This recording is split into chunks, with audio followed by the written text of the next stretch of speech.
فأعوذ بالله من الشيطان الرجيم.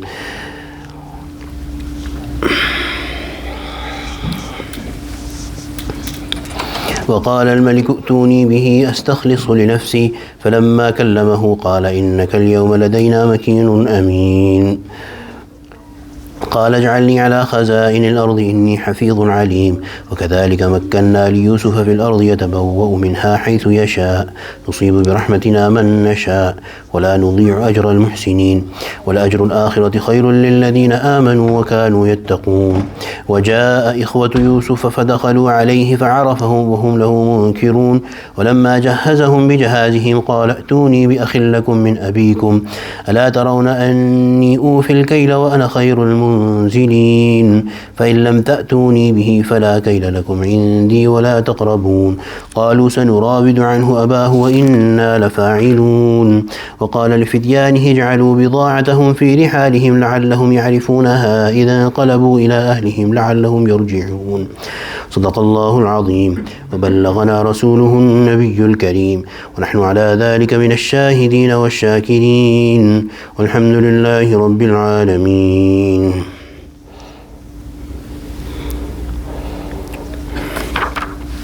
The story of Hazrat Yusuf alayhi nabiyina salatu wassalam and its ma'arif, the things that Allah subhanahu wa ta'ala wants to explain, teach us through this is going on.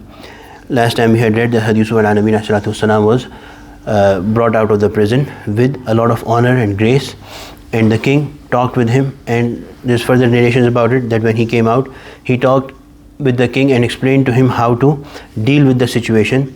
And the exact precise method that he explained was that ask everybody the first 7 years of plenty, asked every household to save 1/5 of what they grow each year for the years that are coming, the years of famine. So therefore during those 7 years the people of Egypt, your people, will have their store, will have their grain stored with them, and they will not be worried about it. And whatever you get as a tax or collection from people, store it with the government. You don't have to provide for them because the people are already growing so much, and then the people have the grain stored for the years of famine for the next 7 years. So you don't have to provide for them in these 7 years of plenty, and neither in the future 7 years of famine and scarcity.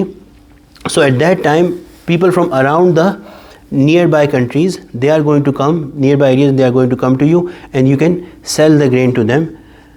And that is how you are going to turn those years profitable as well. The years of famine and scarcity, they are also going to become a year of profit for your kingdom. And also he told him some more things of the dream that the king had not narrated to anyone else. Or Hazrat Yusuf alayhi salam told him that you also saw this, you also saw this, and this is the meaning of that. Those things have not been mentioned in the Quran. Similarly, the king was an expert of languages. Hazrat Yusuf alayhi nabiyina salatu wasalam spoke to him in languages more than the languages that he knew himself. So he knew, I think, 5 languages. Hazrat Yusuf alayhi salam talked with him in 7 languages. Arabi, the king did not know. Hazrat Yusuf alayhi salam talked with him in Arabi and other languages. So the king became really impressed with him, and with 1 year, after 1 year, the first year he kept Hazrat Yusuf alayhi salam with himself, and then he basically handed over the kingdom to Hazrat Yusuf alayhi salam. He made him the Aziz, the finance minister, the one who is going to take care of all the produce and all the distribution, because he had asked that who is going to manage all these things. You are presenting the solution to me, I accept and I agree, but who's going to manage it for me? So Yusuf alayhi salam presented himself and said that put me over the treasures of the earth, make me responsible for them, in charge of those. Inni hafizun alim, I am responsible, I am honest, and I am also knowledgeable about it. So in these 2 words, Hazrat Yusuf alayhi salam and Allah subhanahu wa ta'ala has told us that what are the 2 requirements that one has to have for any post, any responsibility. They should be honest, and they should have that skill and the experience. They should have the knowledge of that. The other thing that we also mentioned last time is that to present yourself for some post or some position and running after it is hateable in the eyes of Allah subhanahu wa ta'ala. The Prophet sallallahu alaihi wasallam has said, never ever run out after any position, because if you run after it, even if you get it, the help from Allah subhanahu wa ta'ala will not be there, and you will fail at that position.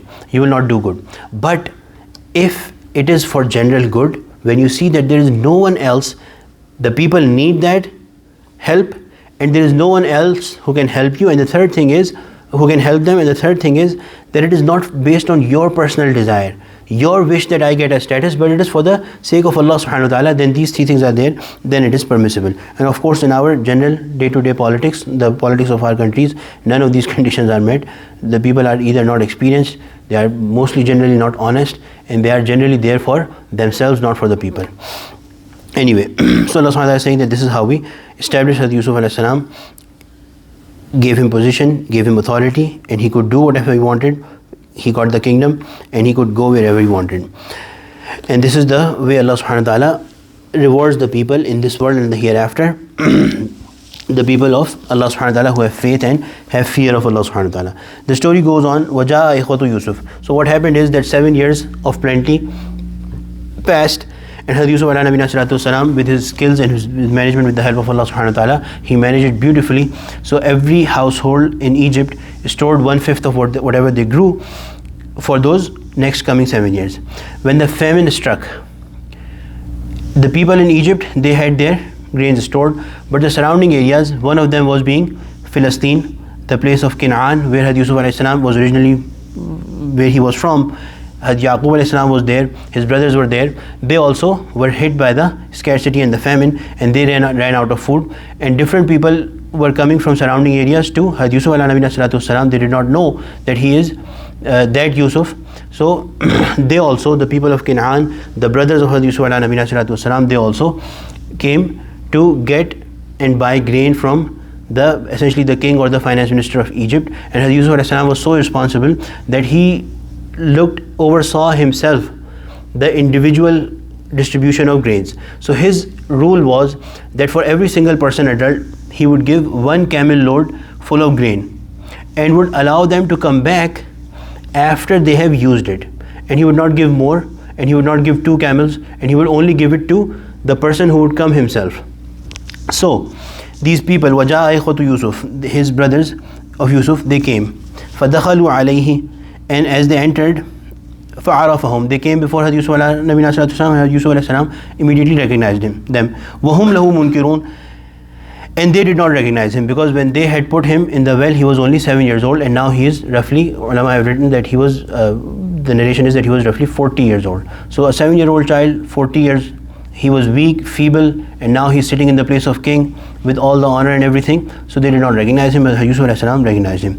وَلَمَّا جَهَّزَهُمْ بِجَهَازِهِمْ, when Hazrat Yusuf alayhi salam gave them their provisions, قال, he said, ائتوني بأخ لكم من أبيكم.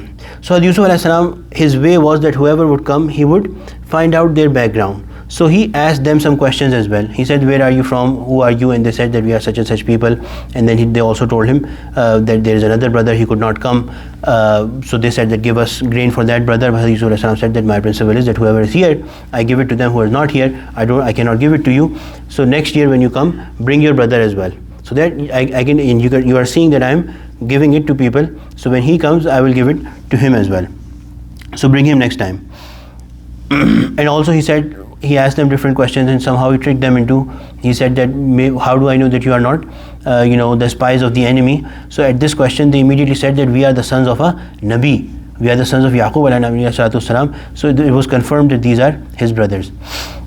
Anyway, so he said that next time bring your brother from you, ask your father to bring him to you, bring him to me. بِأَخِلَّكُمْ مِنْ أَبِيكُمْ, the meaning here is that they had told them, Hazrat Yusuf alayhi salatu wasalam, the brothers had told Hazrat Yusuf alayhi salatu wasalam that we have another brother, but he's not our brother from the same mother, but he's our brother from the same father. So أَخِلَّكُمْ مِنْ أَبِيكُمْ, from your father's side, bring your other brother. أَلَا تَرَوْنَ أَنِّي أُوفِي الْكَيْلَ, do you not see that I give full measure, I give it fully. وَأَنَا خَيْرُ الْمُنْزِلِينَ, and I am very hospitable, I have the best hospitality. فَإِلَّمْ تَأْتُونِي بِهِ, now Hazrat Yusuf alayhi salatu wasalam wanted to make sure that they bring that brother. This brother is Hazrat Binyamin. What was he and Yusuf alayhi salatu wasalam, as I had explained before, these were 2 real brothers from the same mother. They shared the father was the same, the rest of the brothers, but these 2 were real brothers from the same mother as well. And Hazrat Yaqub alayhi salatu wasalam had not sent this brother, because after the disappearance of Hazrat Yusuf alayhi salatu wasalam, Hazrat Yaqub had really grown a love for the only other brother that he had from this wife, Hazrat Binyamin, the other young brother, the other young child. So he really loved him and did not send him with these brothers, that you have lost one brother before, you are going to lose him again as well, this one as well. And he kept him for that he's going to take care of me while you are gone. So Yusuf alayhi salatu wasalam wanted to make sure that the next time they come, they really, number one, they come back, and number two, they bring him that brother. So number one, he gave them this thing that if you bring him, you'll also get a camel from him, camel load of goods. فَإِن لَمْ تَأْتُونِي بِهِ, and if you do not bring him, فَلَا كَيْلَ لَكُمْ عِنْدِي وَلَا تَقْرَبُونَ, if you do not bring him, then you deserve no further measure from me, and nor shall you approach me anymore. I will not give anything to any of you, because I will know that you were trying to trick me, you were lying to me, you are liars, you were a cheat, you were trying to cheat me and get an extra camel for your brother, but I would think that he does not really exist if you do not bring him next year. So if you are true in your statement that you have another brother, bring him to me next time, otherwise I will think that you guys are liars. قالوا, they said, سنراود عنه أباه وإنا لفاعلون, we shall try our best, we shall persuade our father about him, and we will certainly try our best to bring him. وقال لفتيانه اجعلوا, and the Yusuf alayhi salatu wasalam said to his servants, his people who were helping him, اجعلوا بضاعتهم في رحالهم, whatever they have paid as a price. So they had paid some cash, some gold, some leather, different narrations. Had Yusuf alayhi salatu wasalam told his people to quietly put those things that they had paid as a price, put it back on their camels, secretly hide it there. لعلهم يعرفونها إذا انقلبوا إلى أهلهم لعلهم يرجعون, so that they will recognize it, perhaps they will see it and they will recognize it. And there was three purposes behind it. Number one was that they would understand that Yusuf alayhi salatu wasalam, the in charge of Egypt and all the grain and all the treasures, is very kind, so they would want to come back to him.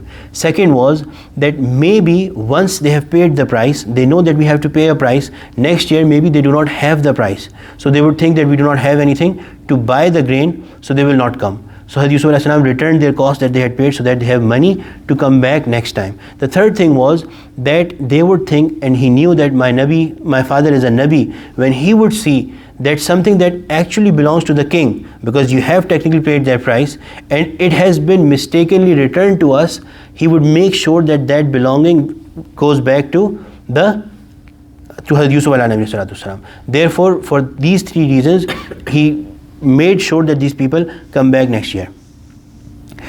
Inshallah, we'll continue reading the story next time. ربنا تقبل منا إنك أنت السميع العليم وتب علينا إنك أنت التواب الرحيم وصلى الله تعالى على خير خلقه سيدنا مولانا محمد وعلى آله وأصحابه أجمعين آمين برحمتك يا أرحم الراحمين.